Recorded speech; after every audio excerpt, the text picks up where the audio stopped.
All right. First of all, good to see everybody back and ready to go. Just on the injury front, B.J. Thompson will start on NFI. He's still going through some procedures. He's doing great, but he's going through some procedures as we talk here. So he'll keep going with that, and then we'll keep you updated as we go. On the PUP list, Jalen Watson, Ominahue, Nadi, and Tooney will probably start on that. We still have a few days before all that goes on, but we'll just see where we're at with that. And really, those are kind of the main guys that were injured. Chanel will be up here, Nazi will be up here, and Worthy will be back. He's doing well. You just saw him come in, so he's doing well on his rehab from his hamstring. So all in all, listen, we look forward to being back here. We love the setup here with the people here treat us great at Missouri Western State University, and it's beautiful facilities. It's great to be able to get away and from the city and be able to house guys in the same dorm. And I'm saying this as a coach, they're probably not going to say this, but it builds a certain camaraderie as you go, and you're eating together, you're sleeping in the same building together, so it's you can't help but talk to each other. And in today's world, that's a positive thing. So anyways, time's yours. Andy, what are your expectations for the 4 guys on PUP that you listed, when they might be back? Yeah, I think they're all a little different. And listen, something might happen different by the time we get the vets in here, and we have to do it. I was just giving you a heads up on kind of what we're thinking there on that as we start. So, but we'll see how whether they get cleared or not cleared. Specifically with Joe Tooney, I mean, Joe's doing great, and he's close. So you don't expect it to be long if he can't practice right away? Yeah, I don't think it will be, but we'll see, Adam. We'll just see how it goes. Coach, is Xavier Worthy now a full go after missing the OTA? Yes. Yeah. We'll ease him in. We're not going to just give him every rep. So the lines are kind of short here, right? So, all right. Following up on that, Yeah. how valuable will this next 3 days be for a player like Xavier before the veterans arrive over the weekend to just get reps and get timing with Patrick? Yeah, this is great. I think it's great for all these guys just to get in and become familiar, go through it one more time, and before the veterans get in, everything's going 100 miles an hour. So it's slowed down. They'll get this same install, the first 3 installs for when the vets get in. So I think it's a real positive for everybody, and especially Xavier, who didn't have the opportunity to be out on the field. Just going through those routes and doing what he needs to do there will also be positive. Coach, I know you guys fight complacency, but how in the world, I mean, you guys went 2 straight Super Bowls, a lot of those guys back. How do you keep guys to be hungry and still back? Yeah, so I think we all know in the NFL, every year is its own year. And we've said that every year along the way here. And so you've got to stay on top of your game. You got to practice. You got to go through this camp and be in condition so you can perform well mentally and physically once the games come around. So it all starts from scratch, and it happens over. We talked about it in the off season, and I think the guys will be ready to go.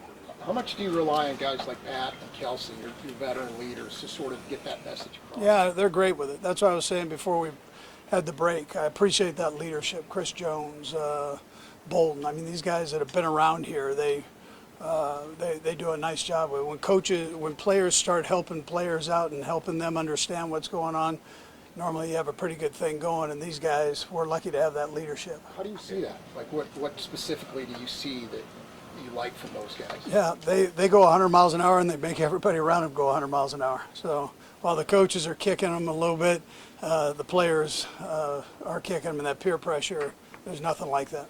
Andy, where does last year's regular season sit as far as, do you mention that to the guys as an example for the ways you need to get better? Just where does that? Yeah, so we talked a little bit about it in the off season. That won't be a big thing coming into this camp. The guys know we had our ups and downs.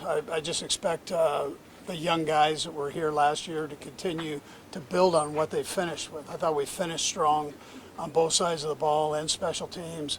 It's important that and we had a nice off season where we were able to practice some of the kickoff return stuff.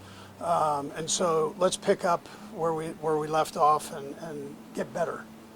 Andy, what is it about Patrick that makes you know that he's just getting hungrier instead of more satisfied? What's inside him that Yeah, tells you the that? one great thing about Patrick is he's always going to work in his game, and then he always wants more. And so, as coaches, you can't ask for more than that. And that's why we're in it. We're trying to give you one more nugget, Vahe, so you can be greater than you already are. Right? So that's what the great players do. They want you to dig as a coach and find something, man. Give me something here that can help me and become better than what I am. And one other thing just is about where we're standing. I get the feeling that if you guys had a 5-star hotel available right here, you wouldn't take it. You'd be here. And there's a reason for that. What is it you get out of the Spartan aspect of this? Yeah, well, listen, I don't want to slight the university because they've actually renovated here a little bit and done some things in here. But Your wishes, right? yeah, well, I look forward to our meeting at the end of this, where you guys get a taste of it. But the cinder blocks are still cinder blocks, no matter how you cut it. Well, I'm sure most of us have been in those buildings before, so that part hasn't changed. It seems like dorms are kind of that's the way they are everywhere. So. Is there something to that though, that it's like you want the conditions to be, understood to be kind of grueling? Yeah, listen, there's a certain toughness that this game, requires.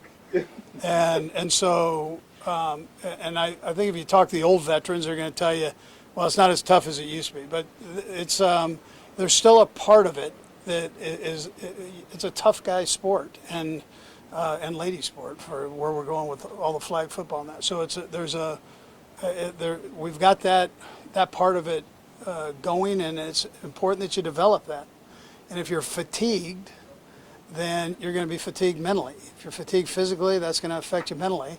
And if you're fatigued, period, then you can't think and you can't play, at least not to the best of your ability.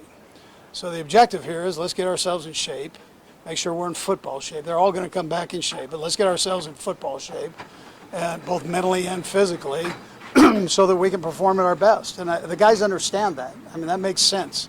So we try not to ask the guys to do anything that doesn't make sense. And if they have a question, ask us. I mean, everything's got a purpose of why we do it, and ask if you don't know. So that's kind of how we go about it. And you talk about with regard to Rashee Rice, what are you expecting in terms of the suspension? Yeah, I don't know that, Adam. I haven't heard anything up to this point. So I've just let all the people in charge do that that are looking over that part of it. And you talk about easing Worthy in. I mean, we talked to Patrick, and he just said there's no easing him in. Like he's going to get that regular rookie, water through the fire hose rookie. Just how important is that for young players to get? Yeah, I think he's looking forward to it. Actually, I think so. He wants to get in there and go. It was driving him crazy to have to watch. You don't want to be the number one pick, come in and be sitting on the bench, and watching. So he's a competitive kid that wants to be in there, and we're going to get him going. We just, we got to see how he's doing here. And like I said, in this rookie camp, these lines are short, so they're going to get plenty of reps. You just don't want him re-hurting the thing and setting himself back. Andy, when it comes to the evolution of the offense every offseason, what are your conversations like with Patrick trying to make sure that you're putting in different wrinkles and everything? How does that start here in camp and evolve? Yeah, it actually starts in the OTAs. That's where you introduce all of the new stuff to the guys, and then you get reps on it now. So you get a few in the OTA, but now you get reps and reps and reps on the new stuff. So it'll be great for the guys to be able to get that and kind of perfect some of these things that we've tried to incorporate. All right, guys, we've got time for a few more. Let's go Lebo, Matt, Derek, and then Mick. Go ahead, Todd. Coach, we see what a lot of your guys do on the off season, and because they're on social media. You don't have a very big social media presence. I think you like it that way.